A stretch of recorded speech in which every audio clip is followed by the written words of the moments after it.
Vamos 41 y partamos. Bueno, el sangrado uterino anormal es una de las síntomas y signos más frecuentes en la consulta ginecológica, acompañado en ocasiones o no con dismenorrea o dolor en hipogastrio.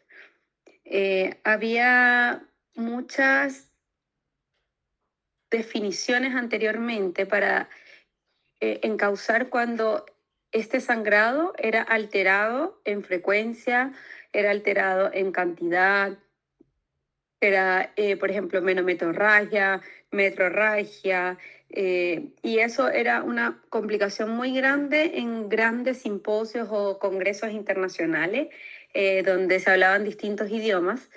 Entonces, viene la guía de la FIGO, que fue la que le pasé la vez anterior, para ordenar un poco y universalizar un poco lo que es el sangrado uterino normal, cuándo es normal y cuándo es anormal, ¿ya? Entonces, definir que el sangrado del cuerpo uterino es una cosa, el sangrado de la vagina es otra. Obviamente entra lo que es un sangrado ginecológico como tal, pero en teoría debemos certificar que el sangrado que estamos objetivando venga del cuerpo del útero, ¿ya? Otra cosa que define muy importante la guía de la FIGO es que todo lo que vamos a llamar sangrado uterino normal, pues, como SUA, o hay otras siglas como HUA, que en teoría es, en vez de sangrado es hemorragia, significa lo mismo, que corresponde a la misma guía.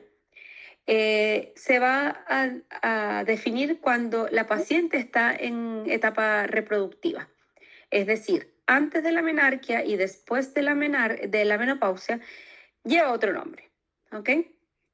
Entonces, ¿qué es lo que vamos a buscar? Cuando una paciente nos dice, doctora, estoy sangrando, tenemos que definir si es normal o anormal en el tiempo que sangra, o sea, las cantidades de día, en la cantidad, en cuántas veces viene este sangrado durante el mes y la regularidad que este presenta. ¿Ya? Esto lo vamos a evaluar en los últimos 6 meses. Si la paciente tiene una alteración de estas características en los últimos 6 meses, podemos hablar de que esta paciente tiene un sangrado uterino anormal. Si es 1 mes o 2 meses o 3 meses, todavía no entraría como una definición definitiva. ¿Ok? Como le explica acá, que el impacto mundial del sangrado uterino varía desde que la paciente deja de tener actividades diarias común. Muchas de las que estamos acá, o sea, mujeres, hemos dejado de acudir a fiestas, acudir a jornadas laborales o de la universidad o del colegio, porque el sangrado es o muy abundante o muy frecuente, que nos impide una calidad de vida normal. Entonces, la FIGO trae este cuadrito que está acá, donde definimos cuándo es normal la frecuencia. Entonces nos vamos a enfocar en lo que es normal. Lo normal acá es que la menstruación llegue entre 24 y 38 días, ¿ok? Entonces hay pacientes que dicen, no, doctora, yo soy irregular porque a mí me vienen los días distintos. Es decir, me viene el 30, el 28, el 26 y para ella eso es irregular. Porque muchas de las pacientes creen que lo regular es que le llegue la misma fecha todos los meses y no va a ser así. Tenemos un rango entre 24 y 38 días para que llegue esta regla. La duración, lo normal es que sea bajo 8 días. O sea, igual, porque no está el igual y mayor, a mí me gusta mucho el igual y mayor. Entonces, igual y menor a 8 días. Un segundo. Hay gente esperando.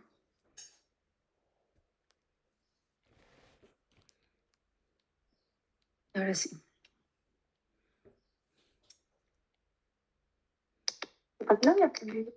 Entonces, igual, Joaquín. Ya. Entonces la duración es 8 días de regla, ¿ok? O menos de 8 días. Cuando es más de 8 días, es muy prolongada, ¿ya? Entonces, eso es algo que lo que tenemos que saber. Si dura un día, medio día, 2 días, afortunada ella, ¿ya? Porque no entra como un cuadro de duración anormal. Y lo otro es la regularidad en que llega esta regla, o sea, que no tiene que ser menos de 8 días, o sea, la regularidad en variación que puede tardar de una regla a otra, más o menos 9 días de regularidad, ¿ok? Y fíjense acá, cuando habla del volumen, dicen, ya no habla de mls, esta es la nueva modificación de la última que se hizo. Ya no dice si es 50 cc, 80 cc, señora, mídase, es imposible. Nosotros estar midiendo, podemos sacar un aproximado en la cantidad de toalla, hacer un estudio, pero no es la misma cantidad de toalla que usamos otra. Entonces, lo que uno le va a preguntar a la paciente es si ellas consideran que este sangrado es demasiado. Si ellos dicen, si las mujeres dicen que es demasiado, es demasiado. Nosotros no vamos a cuestionar eso, porque ella lo va a decir con respecto a lo que le complica en su calidad de vida, ¿ya? Entonces, eso es, ahí lo vamos a ticlar. Lo otro que coloca aquí es que sea muy escaso, porque ya cuando es gotita, puede estar otra cosa ahí escondida, ¿ya? O cuando dicen, no, doctora, el sangrado es normal, no me afecta, no, yo puedo hacer mi vida tranquila.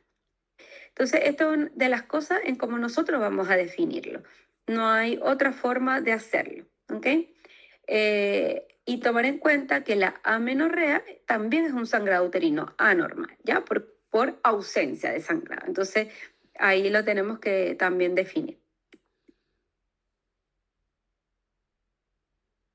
Entonces, el sistema de clasificación de la FIGO hizo esta mnemotecnia. Y la mnemotecnia lo que nos ayuda a nosotros es a evaluar si lo que nos está causando el sangrado uterino tiene que ver con algo que estructural, es decir, que yo voy a hacer un estudio de imagen y yo voy a ver una alteración en el útero, ¿ya? O lo no estructural, que no tiene que ver nada con lesiones del músculo, del endometrio o de alguna parte del útero, ¿ya? Es más que todo coagulopatías, disfunciones, iatrogénico, y eso para ordenarlo hicieron una mnemotecnia que significa palm coin, ¿ya?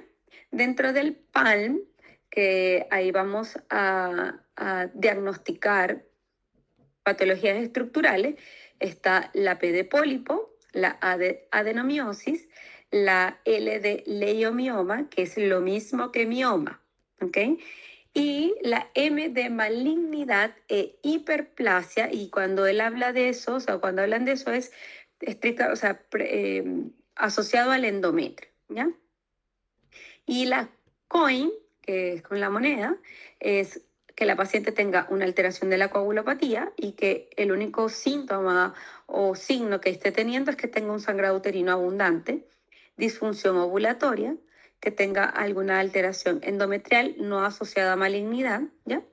Y iatrogénico, es decir, que nosotros les demos algún tipo de fármaco o hayamos hecho algún procedimiento a la paciente como médicos que le esté causando el sangrado, y lo que aún no está clasificado, que en eso ahora se está clasificando el istmocele, que es una alteración en la cicatriz de la cesárea de las pacientes.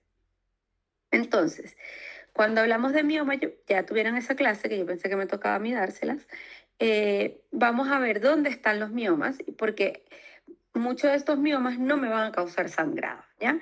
Y va a depender en dónde están ubicados. Entonces, todo lo que están ubicados en la parte o considerados como miomas submucosos, es decir, el 0, 1 y 2, 0, 1 y 2, son los que nos van a causar sangrado en la paciente.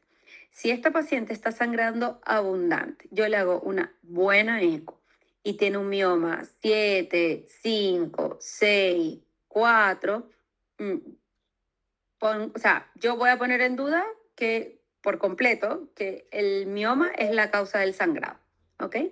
La causa del sangrado probablemente sea otra cosa y hay que seguir buscando. Puede seguir puede ser otra cosa estructural, pero el mioma 7, 5, 6 o 4, voy a dudar. El 3, como tiene un leve contacto, dependiendo si el endometrio se adelgaza mucho, me pudiese en algunas ocasiones ocasionar algo del sangrado porque contacta 100% el endometrio, ¿ya? O sea, perdón, contacta el endometrio, no 100%, pero el contacto. Entonces, nos vamos con el PALM, rapidito, los pólipos. Generalmente ellos se ubican dentro de la cavidad endometrial, entonces ahí definimos pólipo endometrial o pueden estar en el cuello del útero y ahí decimos que son pólipos endocervicales. La prevalencia va entre 7 a 35% y hay factores de riesgos asociados generalmente a pacientes que tienen alta exposición de estrógenos, pacientes con obesidad, diabética, síndrome de Lynch o pacientes que tienen alguna enfermedad de mama que ameritan utilizar tamoxifeno o que han estado expuestas a estrógenos sin contraposición de progesterona y también pueden generar pólipos. El síntoma o signo más frecuente del pólipo es que esta paciente va a sangrar intermenstrual, o sea, le va a llegar su regla, va a tener su ciclo normal de 5 días y va a volver a sangrar antes de su otra regla. Entonces ese sangrado puede ser escaso, puede ser manchita y uno puede sospechar. ¿Cómo vamos a hacer el diagnóstico? La sensibilidad de la eco es maravillosa, un 90%, pero la histerosonografía y la histeroscopía están por encima de la eco transvaginal y a veces no son tan visibles porque están en el endometrio y el endometrio, como está la pared anterior y posterior plegadita, la puede esconder. La adenomiosis, bueno, como ya lo vieron en la clase también, es una presencia de endometrio que no debería estar allí dentro del miometrio. Y esto generalmente es causado por pacientes que han tenido múltiples partos, muchas cesáreas, y esto hace por la sobredistensión del útero que el endometrio vaya migrando un poquito entre las fibras del músculo. Y va a responder obviamente a la parte de los estrógenos con los ciclos y la paciente le va a causar mucho dolor. El diagnóstico, si bien es histopatológico, es decir, yo después que yo hago una biopsia del útero, voy a decir que esta paciente tiene una adenomiosis o no, hay ciertas características ecográficas que me van a orientar que tengan como sospecha de que lo que le está pasando a la paciente es una enfermedad de adenomiosis. En teoría es como una endometriosis, entre comillas, bien localizada. La prevalencia es entre el 5 y 70% y generalmente después de los 40 años es más frecuente, ¿no? Porque ya pacientes ya han tenido múltiples partos o varias cesáreas, que va aumentando la prevalencia. La paciente va a tener mucho dolor, va a tener mucho sangrado y como si bien decía, ya hay ciertas sociedades de la parte de ginecología que han hecho criterios de diagnósticos ecográficos que sean fuertes o débiles hacia una adenomiosis. Así que la eco nos puede ayudar, al igual que una resonancia magnética.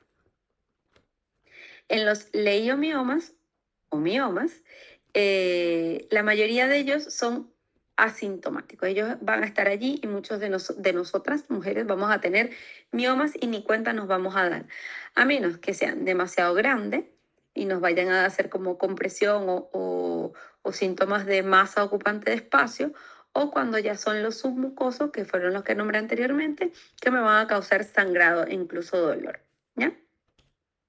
El tratamiento, muchos de ellos se puede manejar con la miomectomía, es decir, solo sacar el mioma, y hay otros que dependiendo de la ubicación, del tamaño y el compromiso, hay que hacer una histerectomía. No todos los miomas se operan, no todos los miomas me van a causar síntomas. Yo puedo regular el sangrado con otros medicamentos antes de llegar a un tratamiento quirúrgico. Ahora, si alguna de estas causas del PAL me está generando algún sangrado abundante, que la paciente llegue con anemia, necesite transfusiones, ahí tenemos que plantearnos fuertemente hacerlo quirúrgico y la histerectomía es una de las opciones. No la primera, pero una de las opciones. Cuando hablamos de malignidad, Con respecto a la malignidad o hiperplasia, que también decía slash hiperplasia, en todo paciente que tenga sangrado uterino normal, que tenga factores de riesgo para cáncer de endometrio, nosotros debemos de hacer una biopsia endometrial, ¿ya? Y estos factores de riesgo es las mismas que van a escuchar siempre, que es la exposición de estrógeno sin contraposición de la progesterona en el útero. Y esto me va a llevar a mí a que, o sea, son las pacientes obesas, pacientes que usan estrógenos de forma no controlada, diabética, que hayan tenido antecedentes de cáncer de endometrio, síndromes de Lynch, antecedentes de mama, uso de tamoxifeno, muchas cosas. Entonces, a estas pacientes generalmente uno le pone un tratamiento y no responde, yo tengo que hacerle una biopsia de endometrio. Y ¿cómo la hago? Ahí en el box no hay necesidad de pasar la pabellón ni nada, aspiro el endometrio y lo mando a biopsia, con una biopsia PIPEL. Ya, el PIPEL es como la marca, pero en teoría es ahí lo vamos a ver más adelante cuando vean la histeroscopia, es algo parecido. El riesgo de que una paciente premenopáusica tenga un cáncer de endometrio es muy bajito. Sin embargo, el cáncer de endometrio se presenta mucho en las pacientes posmenopáusicos después de los 61 años. Sin embargo, uno tiene que siempre buscar la malignidad en pacientes que aún no teniendo los factores de riesgos, pero una hiperplasia endometrial o engrosamiento del endometrio en el eco que no responde a tratamiento, le tengo que hacer una biopsia. Generalmente si sale cáncer hay que operarlo. Ya. Hasta aquí, ¿cómo vamos? ¿Alguna pregunta o duda? Profe, yo tengo una duda respecto a los pólipos. Entonces, ¿con cuál se hacía el diagnóstico? ¿Con la histerosonografía o la histeroscopía? O cualquiera. Ya. Bueno, eso lo tengo más al final, pero te respondo que ambas me sirven, ya incluso la eco, pero la especificidad en ciertas pacientes va a aumentar con la histerosono o la histeroscopía. Pasa que una va a depender de la disponibilidad y el expertise del ginecólogo, pero lo vamos a conversar al final porque incluso les traje unos videos. Ah, ya, gracias. O sea, unas imágenes, perdón. Ya, ¿alguien más? ¿Alguna duda? Profe, Sí.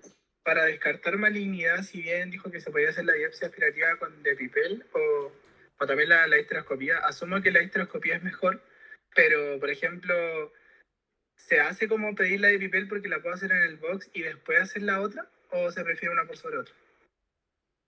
Ya, no, sí, la PIPEL, lo bueno es que la tienes disponible, es fácil de hacer, no tienes que pasar la paciente pabellón y no pierdes oportunidad. O sea, la tienes allí, sangrado, señora, súbase a la camilla, le voy a hacer este procedimiento, así que de una vez tomo la muestra. Entonces, esa es la ventajosa del PIPEL. El tema es que si el cáncer está en todos lados, o sea, en todos lados de la cavidad, me va a servir. Pero si por casualidad está en un solo foco chiquitito, puede que yo no llegue con el pipel a tomar esa muestra específica, pero eso ocurre muy poco. Y ahí es donde se prefiere la histeroscopia.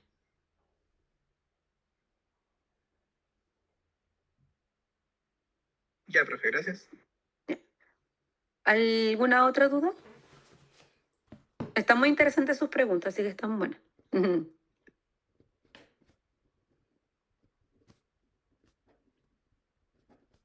Ya. Entonces, continuamos con el coin. El coin, yo les explicaba que yo voy a hacer una eco y no voy a encontrar nada, ¿ya?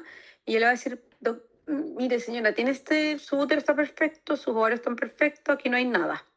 Ya, entonces empezaron a evaluar qué otras cosas me pueden causar sangrado y una de las que tenemos que buscar son las coagulopatías, ¿ya? Las coagulopatías generalmente van a estar asociadas a pacientes jóvenes, porque obviamente a medida que pasa el tiempo, las pacientes van o sea, ya saben cuál es su diagnóstico y ya van a estar manejadas. Pero al principio, las alteraciones de la coagulopatía puede ser solamente una hemorragia posparto, una hemorragia con las reglas, con las menstruaciones. Entonces, el 13% de las pacientes con sangrado uterino normal van a tener una coagulopatía y el 90% de estas van a estar mal diagnosticadas, ¿ya? Porque no se va a pensar en eso. Entonces van a pensar cualquier otra cosa, le ponen anticonceptivos y siguen con el sangrado y nadie más las evalúa. Entonces, ante una eco, una paciente que, o sea, no sé, le llegue de 13 años, no es un mioma, no es un pólipo, adenomiosis tampoco, malignidad muy raro. Entonces, en estas pacientes que son jóvenes, irnos primero a descartar estas coagulopatías y tenemos que siempre hacer estas preguntas: epistaxis, equimosis, sangrados, o sea, después de un procedimiento dental abundante, si ha tenido algún procedimiento quirúrgico donde haya sangrado mucho, si sus sangrados son abundantes desde que partió sus menstruaciones y si ha tenido parto, dependiendo de la edad. Pues, bueno, ahora hemos tenido niñas de 11 años, mamás, pero preguntarle cómo estuvo ese parto, si tuvo una hemorragia postparto. En ese caso sospechar, y una de las cosas que tenemos que buscar es la enfermedad de von Willebrand. La otra O del COIN es desórdenes ovulatorios y entre esta O entra todas las endocrinopatías y una de las más frecuentes que ustedes buscan y siempre no, es el SOP, ¿ya? El síndrome de ovario poliquístico. Entonces, lo que es hipotiroidismo, hiperprolactinemia, síndrome de ovario poliquístico, obesidad, anorexia, estrés y ejercicios extremos, todo lo que entra incluso dentro de las amenorreas, tenemos que estudiarla, ¿ya? No voy a ahondar en esto porque me imagino que ya lo vieron. Y endometrial, cuando se enfoca en endometrial, es algo que no es estructural, no es un cáncer, no es un pólipo, no es algo que yo pueda mirar ni siquiera bajo biopsia o a nivel citológico que me pueda estar causando una patología endometrial que me está causando el sangrado. Entonces, más que todo, una disfunción primaria de la hemostasia, como de los factores de coagulación o factores vasoconstrictores que tenga esta paciente específico en el endometrio. Entonces, son bien raras. Hay pacientes en algunos casos que tienen endometritis o infecciones por clamidia que causan un daño en estos factores de vasoconstricción o de coagulación a nivel del endometrio que le deja un daño y nunca vamos a saber. Entonces, muchas veces hay pacientes que tienen sangrados uterinos, que tienen una eco impecable, no tienen desórdenes ni otra cosa del COIN, y nos queda la E, y han tenido antecedentes, o sea, han tenido infecciones de transmisión sexual tipo de clamidia y uno le deja la doxiciclina y la paciente se le quita el sangrado. Entonces, eso puede ser una de las causas. Ya, y la iatrogénica, bueno, a mí no me gusta mucho esa palabra, pero en teoría son cosas que nosotros hacemos o le entregamos a las pacientes, sobre todo los fármacos que pueden causar sangrado. Y entre esos pueden estar medicamentos como los ejemplos antidepresivos, antiepilépticos, que si bien no me causan un sangrado, tienen una alteración a nivel del eje hipotálamo-hipófisis que me alteran la función ovárica, o el feedback de todas las hormonas y me va a causar o un sangrado como amenorrea o sangrados abundantes. Así que siempre investigar qué está usando la paciente de medicamentos, incluso anticoagulantes, para evaluar. ¿Ya? Deme un segundo.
Hola, ahora sí. Disculpen que estaba en una llamada urgente.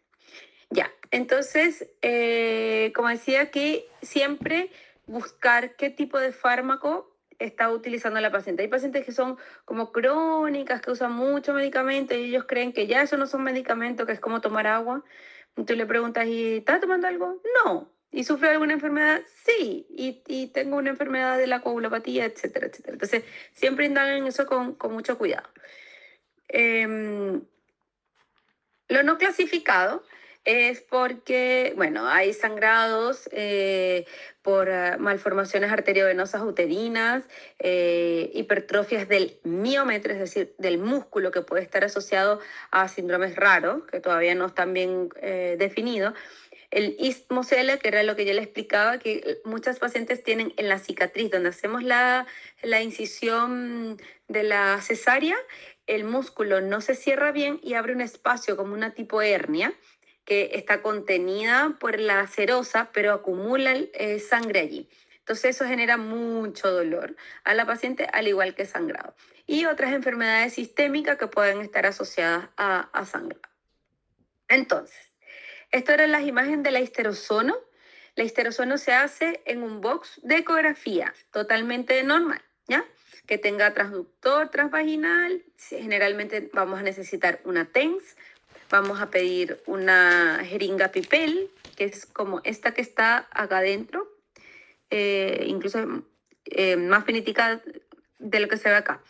La paciente en posición ginecológica, en la camilla de la ecografía. Vamos a colocar este espéculo, vamos a dilatar el cuello y dilatarlo con el pipel o la jeringuita, con la cánula del pipel, y vamos a entrar al útero, perdón. Vamos a entrar al útero como está en esta imagen. Vamos a colocar 20 cc, incluso 10 a 20 a 30 cc para lo que se ve acá, que se ve el útero como bien pegadito.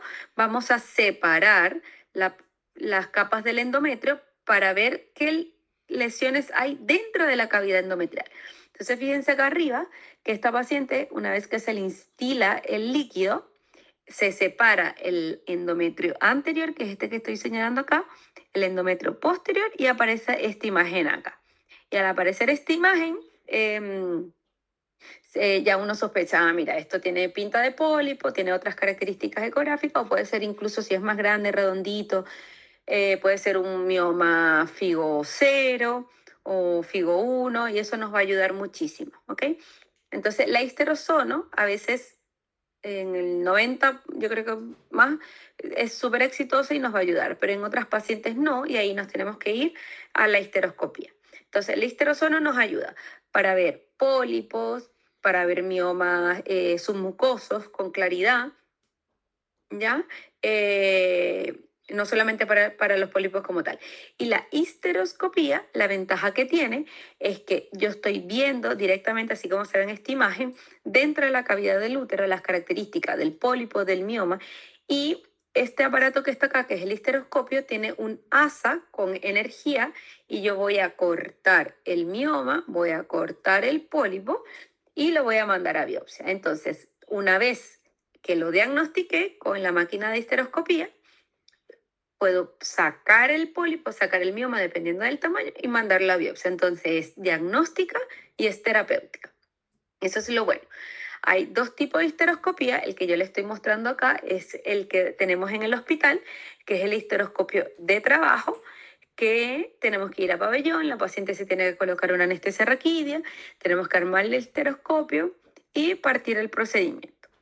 Hay otro que se puede hacer en box, como el histeroscopio de Betocchi, que también se llama histeroscopio de oficina, y es mucho más delgadito, no necesita dilataciones más cruentas, como en este caso del cuello del útero, porque es muy finitito y las asas son más chiquititas. Igual se pueden sacar ciertas lesiones dependiendo del tamaño. Entonces, en general, cuando nosotros tenemos un sangrado uterino normal, debemos de hacer una historia clínica completa, hacer un examen físico totalmente completo, porque tenemos que saber si la paciente está hemodinámicamente estable, si es para estudiar con calma o hay que derivar a la urgencia para hospitalizarla, transfundir o hacer algún procedimiento quirúrgico porque esta paciente no va a parar de sangrar. Solicitar exámenes y dentro de estos exámenes, bueno, dependiendo del horario, nosotros pedimos lo más rápido posible un histograma y pruebas de coagulación y una beta HCG. Primero para descartar que no esté embarazado, que esto no sea un aborto. La prueba de coagulación para ver que no tenga alguna alteración y si está con una anemia severa o algo. El resto, las hormonas y todo, lo podemos pedir de forma diferida o si esta paciente la tenemos en un box de consulta, lo podemos pedir con calma para los siguientes controles. En las imágenes podemos llevarnos inicialmente una eco pélvica, una eco transvaginal, resonancia magnética y complementario solicitar biopsias endometriales. ¿Ya? Si sospecho en la ECO-TV que puede haber una patología estructural o en la ecopélvica, puedo, dependiendo de la imagen, complementarme con histeroscopía o bueno, histerosonografía en primer paso o una histeroscopía. Para el tratamiento del sangrado uterino, en general, en una paciente que yo tengo hemodinámicamente estable, voy a utilizar AINES, antifibrinolíticos como el ácido tranexámico, utilizar o iniciar métodos anticonceptivos en esquema cuando son estrógeno y progesterona, los puedo combinar y para pararlo en forma aguda puedo dar un comprimido del anticonceptivo cada 8 horas por 3 días, luego cada 12 por 3 días y luego hasta terminar la caja. Eso es uno de los esquemas que nos ayuda muchísimo a nosotros los gines para parar un sangrado agudo en una paciente que está hemodinámicamente estable. ¿Ya? Otra de las cosas es mandarla a colocar una medroxiprogesterona acetato, que ese es el Sayana, que también en pacientes que tienen endometrio grueso nos puede ayudar mucho. También podemos instalar dispositivos intrauterinos con hormonas como el Mirena o el Yadel. O en algunas otras pacientes, si quieren, se puede dejar colocar el implano. Sin embargo, el implante es una de las últimas opciones porque también le puede sangrar, le puede ocasionar un spotting a la paciente. ¿Dudas hasta acá?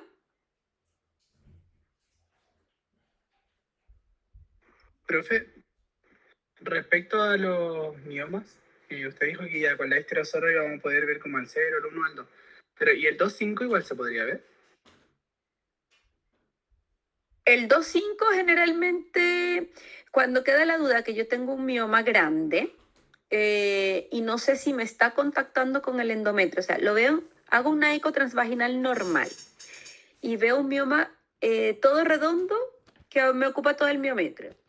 Y digo, ¿será que es esto que me está causando el sangrado? Entonces, la histerosono me va a ayudar para dilatar y mirar si realmente el mioma, el borde que está hacia el endometrio, me está contactando el endometrio, porque eso me puede causar un sangrado. Entonces ahí sería importante. Ahora, si yo con la eco transvaginal no me queda duda que no me contacta el endometrio, porque no es necesario irse a un histerosono. No sé si me explico. Sí, pero pensando igual como en efectos prueba, como si usted dijera así como cuáles son los únicos que voy a poder como me darían sangrado. Usted mencionó el 0, el 1 y el 2. Pero también con el profe Galvez vimos que también podía ser el 2,5. Entonces como si fuera Sí, ese el... lo que pasa es que es 0, 1 y 2, ¿cierto? Y el 2,5 es 2,5 porque va desde el endometrio hasta el sí, o sea, hasta la serosa, ¿cierto? Entonces sigue siendo un 2. ¿Me explico? Ah, ya. Sí, profe, gracias. Sí, sigue siendo un 2. A eso voy. Entonces, ahora yo pido el histerosono precisamente porque yo voy a hacer una eco, digo, ay, esto es redondo acá, parece que no contacta. O sí contacta. Ya hagamos la histerosono y ahí veo, sí contacta. Entonces, una vez que yo estoy seguro que me contacta con el endometrio, o sea, y me va un poquito más, ahí yo le pongo el título de 2,5. Y entonces ahí sí tiene la causa del sangrado. ¿Ya?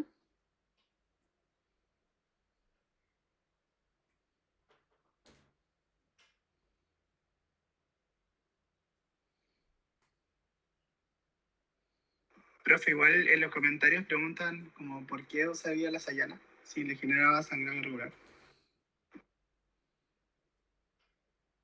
Ya vamos por parte. Fíjense que el 2.5 es 2.5, o sea, es porque ocupa todo, ¿cierto? Si yo hago una eco y no veo con claridad que me contacto o no, ahí voy con listerosono. Y el tema de la sayana, en la mayoría de las pacientes que tienen endometrios gruesos, lo adelgazan y hacen que no sangre más, que es la medroxiprogesterona. Y no en todas las pacientes va a causar un sangrado como abundante. De hecho, algunas pacientes que tienen uso de medroxiprogesterona acetato, que es la sayana, dejan de sangrar, o sea, como que se les corta la regla. Y eso también pudiese ser una ayuda mientras que estamos en estudio y buscando otras cosas.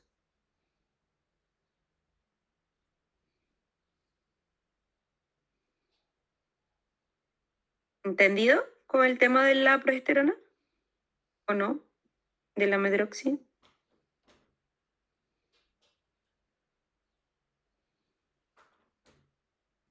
¿Alguna duda con la medroxi? ¿Quieren discutir más eso? No, profe. Entonces, si bien el etonogestrel, que es el implante, no es el mejor para parar el sangrado, o sea, en el sentido de un sangrado agudo, ¿por qué? Porque yo le voy a hacer un procedimiento invasivo a la paciente, donde el dispositivo dura 5 años, dependiendo si es el Yadel o el implantón que dura 3, sin estudiarle bien la causa del sangrado a la paciente de forma inmediata. Entonces, esto cuando ya yo estoy muy seguro y le tengo que decir a la paciente, aún con el implante, puede que tengas spotting o puedes que igual te llegue la regla, pero te va a bajar la frecuencia o puede que no te llegue nunca más. Entonces, como no tengo nada 100%, siempre ojalá ofrecerle como método de parada de sangrado un levonorgestrel intrauterino, ¿no? Si ella lo quiere.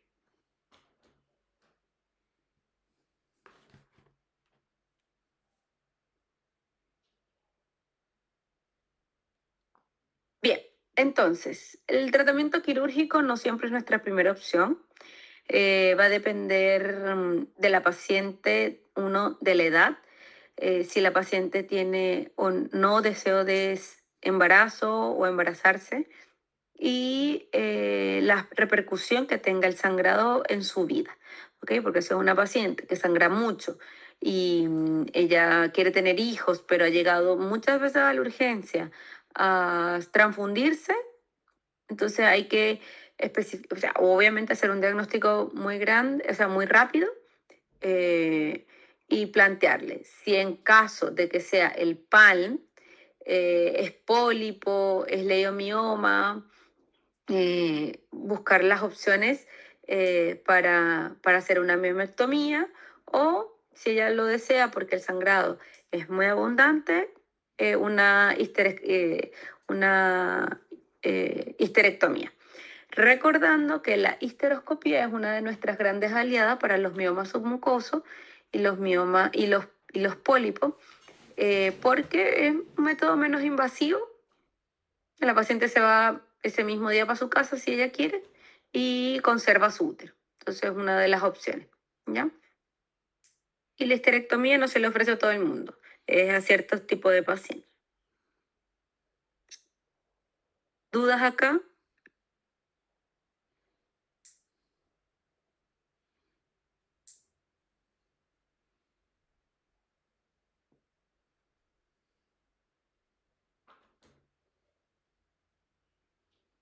¿Alguna duda? No veo el chat.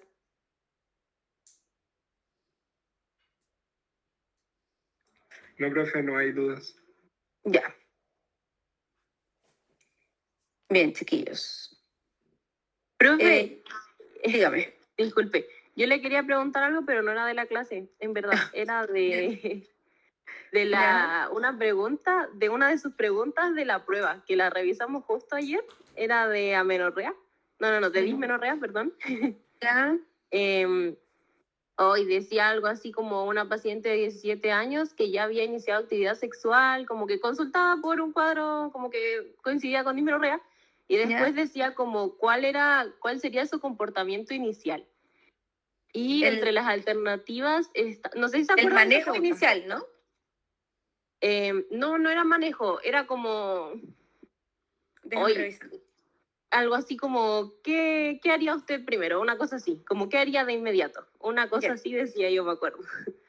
Y entre las alternativas estaba como hacerle una anamnesis y un examen físico general, que yo marqué esa porque decía como hacerlo como lo primero que iba a hacer. Y en otra salía a hacerle una eco transvaginal y no sé qué más. Y esa era ¿Daniela? No, Ignacia. No era No. ¿La paciente se llamaba Daniela? Ajá. No me acuerdo cómo se llamaba. Sí, esa es. Daniela. Ya. Paciente Daniela de 17 años. Acude a su consulta en el CESFAM con historia de dolor en hipogastro tipo cólico que se irradia a región lumbar, siempre con las menstruaciones. ¿Ella? ¿Era ella? ¿Es esa pregunta? Sí, esa es. Ya. Siempre con las menstruaciones de intensidad tal que interfiere con asistencia en su clase en la universidad. ¿Cuál es el siguiente paso inmediato? Ya.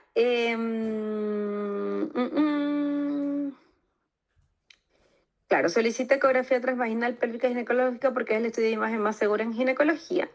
Realizar examen físico, no inicialmente. Solicita exámenes de laboratorio tampoco. Y realizar anamnesis próxima y remota con examen físico general.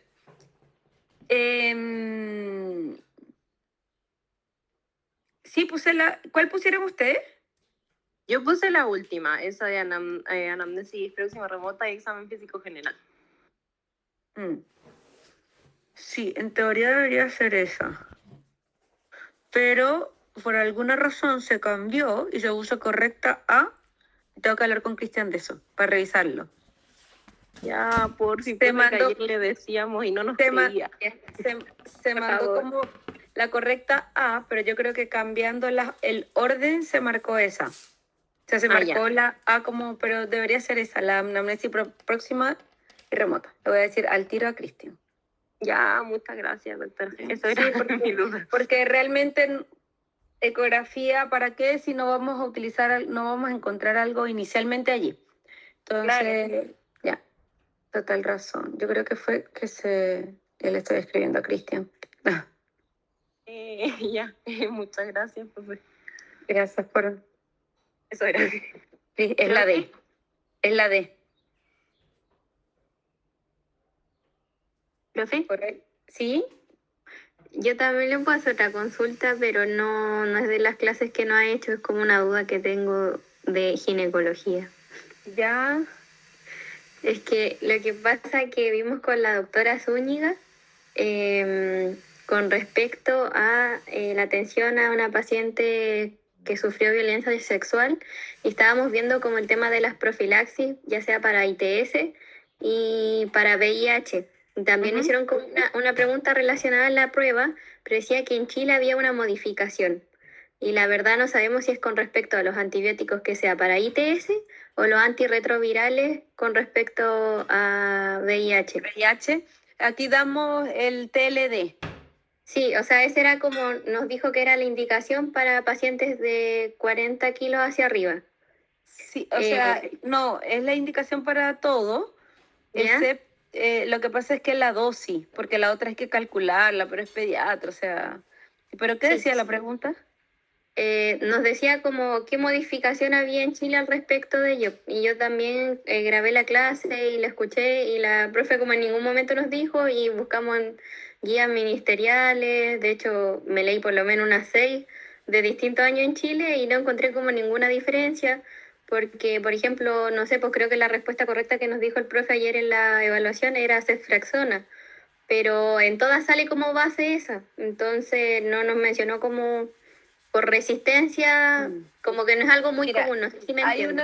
Hay una guía de la CDC que cuando habla para enfermedades de transmisión sexual, que es la última guía del 2021, la CDC dice que la ceftriaxona se coloca 500 miligramos vía intramuscular Sí, eso sí lo Eh, dijo la profe. ya, yo creo que es más que todo eso. Y antes, perdón, que ahora es 1 gramo la CS, dejamos con la guía. Creo que es 1 gramo intramuscular y nada más. ¿Y esa no les aparecía de opción? Es que estaba sin dosis, solamente preguntaba cuál era como el medicamento como tal. Por eso quería como Yo creo que es preguntar. estoy casi segura que es la ceftriaxona, porque esa es, con respecto a la CDC, es la dosis diferente. En algún momento se Ya. llegó a utilizar 250, después se utilizó 500 y en la última guía aparece, claro, que es 500 miligramos vía intramuscular, pero en el esquema que se tiene acá en Chile todavía aparece 250 y eso no se ha cambiado. Ya, sí, es que eso fue lo único que vi como en dosis, pero yo en la pregunta entendí que era un cambio de medicamento, por eso tenía la duda y preferí preguntarle. Ya. ¿Y esa que pusieron, ceftriaxona? No, yo marqué otra cosa, nada que ver, pero ya resolví la Ah, duda. Se pasó, profe, sí. muchas gracias. Vale. ¿Alguna duda con respecto a sangrado uterino normal? Ya la acaba de escribir a Cristian. Gracias, profe. ¿Ninguna duda?